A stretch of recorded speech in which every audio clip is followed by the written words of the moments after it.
Assalamualaikum warahmatullahi wabarakatuh. Selamat datang kawan-kawan semua di channel Lapak Horor X Mbah Warmo. Dan di channel ini nanti Mbah Warmo yang akan bercerita. Jadi langsung aja, nggak usah pakai lama-lama. Monggo Mbah Warmo, waktu dan tempat dipersilahkan. Assalamualaikum warahmatullahi wabarakatuh. Ada satu cerita horor tentang seorang dukun beranak gitu yang kejadiannya itu udah lama banget. Itu beberapa tahun sebelum gue lahir, sekitar tahun 70-80-an lah. Tapi sebelum ke cerita, seperti biasa gue pengen ngucapin banyak terima kasih buat kawan-kawan subscriber semuanya. Dan terima kasih juga buat kawan-kawan yang baru main, baru mampir, baru nengokin channel Lapak Horor ini. Pada zaman itu di daerah kampung gua itu tuh masih jarang yang namanya bidan. Yang namanya bidan aja jarang, apalagi dokter kandungan ya, itu udah hampir yang gak ada lah. Jadi orang kampung itu kalau misal ada kebutuhan melahirkan kayak gitu, mereka akan nyari dukun beranak atau dukun bayi. Nah, di kampung gua itu ada 2 orang dukun bayi, dukun beranak. Dan salah satunya yang paling senior itu namanya Nyi Rumi. Nyi Rumi ini paling favorit ya, mungkin pilihan utamanya kalau misal mau melahirkan itu ke beliau. Tapi kalau memang Nyi Ruminya lagi nggak bisa, lagi sibuk gitu, baru nanti cari ke dukun beranak yang satunya lagi. Nyi Rumi itu orangnya baik, orangnya supel dan termasuk orang yang sabar ya. Jadi pas menangani kelahiran itu bikin nyaman juga sama si ibu yang melahirkan itu. Makanya banyak orang suka dan datang ke beliau itu. Pada suatu hari, pada suatu malam gitu, ada tetangga yang namanya Mang Taufik. Sekarang beliau udah sepuh ya. Nah, waktu itu sekitar jam 1 malam gitu, itu kan istrinya lagi hamil tua dan udah mulai melilit gitu. Katanya sih melilitnya udah dari jam 12 malaman gitu, udah melilit. Sampai akhirnya jam 1-an gitu kan udah ngerasa nggak kuat, udah mulai teriak-teriak gitu. Akhirnya si ibu mertuanya Mang Taufik itu nyuruh si Mang Taufik untuk manggil si Nyi Rumi itu buat nengokin ya, siapa tahu kan udah siap mau melahirkan gitu. Akhirnya nggak pakai lama si Mang Taufik pun berangkat gitu. Tapi dipesenin sebenarnya sebelumnya kalau mau manggil Nyi Rumi, kalau mau manggil dukun beranak itu harus sampai rumah katanya, jangan di jalan gitu. Udah akhirnya karena itu tadi udah panik kan, langsung berangkat si Mang Taufik. Nah, rumah Nyi Rumi itu kebetulan jaraknya lumayan jauh ya. Jadi kayak dari ujung ke ujung kampung gitu. Nah, rumahnya Nyi Rumi itu di ujung kampung sisi satunya itu, dimana kalau misal mau ke rumah beliau itu harus mendapatkan kuburan dulu di situ, sama ada kebun yang cukup luas ya. Karena zaman dulu itu di kampung tuh masih banyak kebun kayak gitu, masih banyak tempat-tempat yang gelap, angker, dan belum ada lampu jalan sama sekali. Berangkatlah si Mang Taufik ke sana dengan naik sepeda. Zaman itu listrik di kampung tuh belum sebagus kayak sekarang ya. Jadi di sana meskipun udah ada listrik, tapi belum semua rumah itu udah dapat aliran listrik gitu. Jadi boleh dibilang kampung gua itu waktu itu tuh masih gelap ya, dan lampu jalan itu nggak ada sama sekali. Selain itu di jalan-jalan juga masih banyak pohon-pohon besar kayak gitu. Jadi kalau misal malam gitu ya pemandangannya lumayan serem ya. Apalagi kan Mang Taufik buat ke rumahnya Nyi Rumi gitu tuh harus lewat kuburan gitu.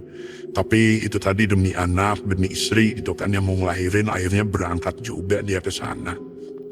Nggak pakai lama, akhirnya dia pun sampai di kuburan gitu, udah ngelewatin kuburan, itu aman-aman aja. Nah, pas dia mau masuk ke kebun gitu, dia itu ngelihat ada sosok nenek-nenek gitu, dan ya Mang Taufik tahu itu kalau itu tuh Nyi Rumi itu. Akhirnya buru-buru dia kan kayu sepedanya gitu ngedeketin si Nyi Rumi itu tadi, dan dipanggil lah Nyi gitu. Mau minta tolong, istri saya mau melahirkan katanya. Nah, Nyi Rumi tanpa lama-lama itu ya, dia tanpa menolak atau apa, akhirnya langsung mengiyakan gitu. Ya udah kita langsung aja ke sana gitu. Terus si Mang Taufik nawarin, "Nyi mau bonceng sepeda atau mau jalan sendiri?" Nah kata Nyi Rumi, "Udah nggak apa-apa, saya jalan sendiri aja udah biasa," katanya. Ya udah Mang Taufik akhirnya pulang lagi kan, putar balik dia langsung jalan ke rumah. Nah pas nyampe di depan rumah, Mang Taufik tuh kagetnya setengah mati gitu. Kenapa? Karena Nyi Rumi udah nyampe di sana. Jadi dia nggak ngeliat Nyi Rumi ngelewatin dia ya, sementara itu tadi Mang Taufik tuh naik sepeda gitu dan Nyi Rumi tuh jalan kaki, tapi kok Nyi Rumi udah sampai duluan gitu. Tapi udah karena pikirannya fokusnya nggak ke sana gitu kan, pikirannya fokusnya ke istrinya, akhirnya udah Mang Taufik, nah itulah udah lupain hal itu gitu, yang penting istrinya cepat-cepat ditolong melahirkan. Nah nggak pakai lama, Nyi Rumi itu langsung masuk ke kamar gitu kan buat bantuin ngelahirin. Ada kali sekitar setengah jam Mang Taufik nungguin di luar. Akhirnya kedengeran suara bayi nih udah mulai nangis. Wah alhamdulillah anaknya udah lahir. Ya Mang Taufik senang banget dong pas itu. Terus si ibu mertuanya juga nemenin itu kan, nemenin istrinya Mang Taufik buat lahiran. Akhirnya dia keluar dan nyuruh Mang Taufik tuh ngambil air di belakang, air baskom gitu, pakai baskom gitu. Nah udah Mang Taufik ngambil. Nah pas mau balik dia bawa baskom itu, dia itu melihat ada sosok nenek-nenek Nyi Rumi gitu ya.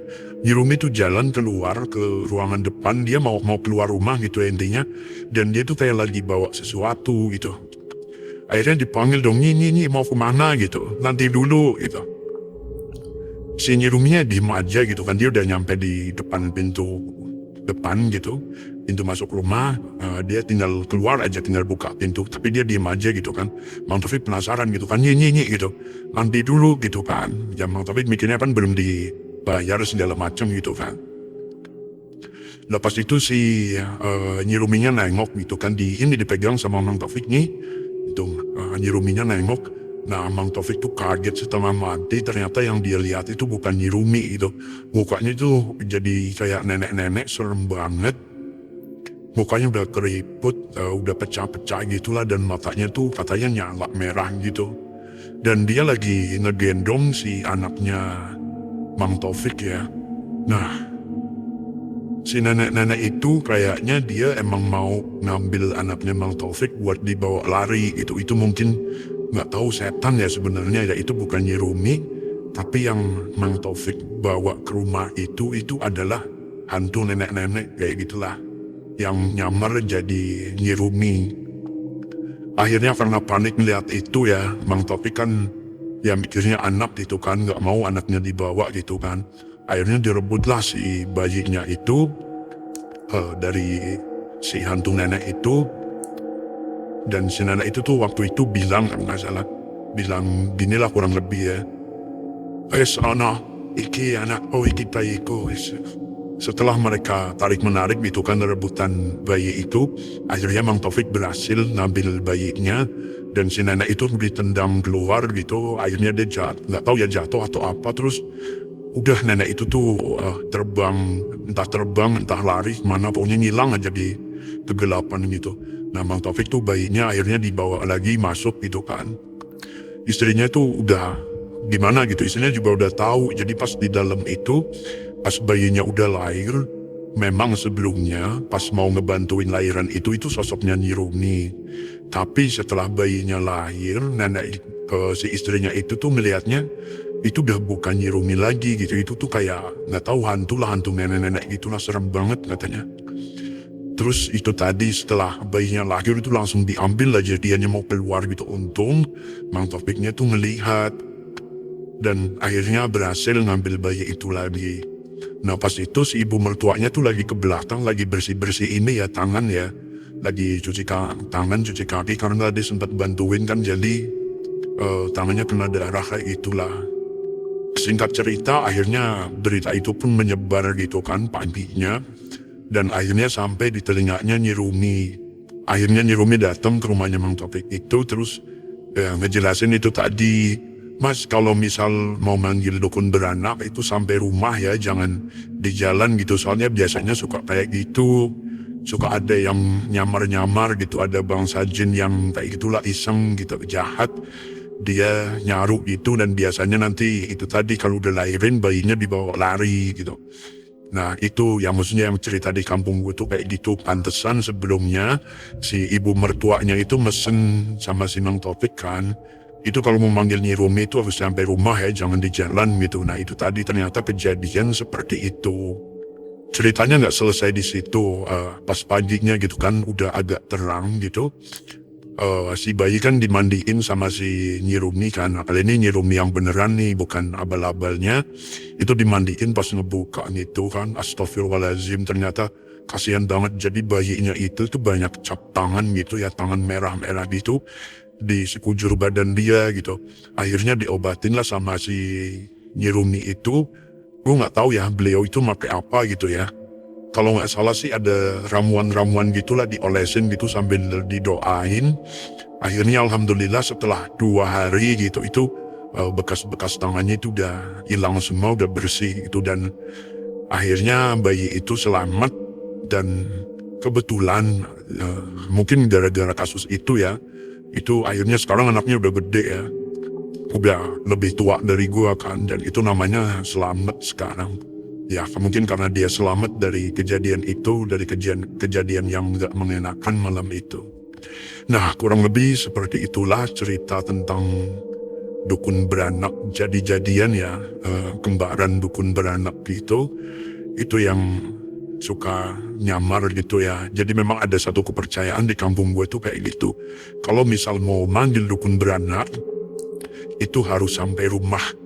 Jangan manggil di jalan, soalnya biasanya kayak gitu.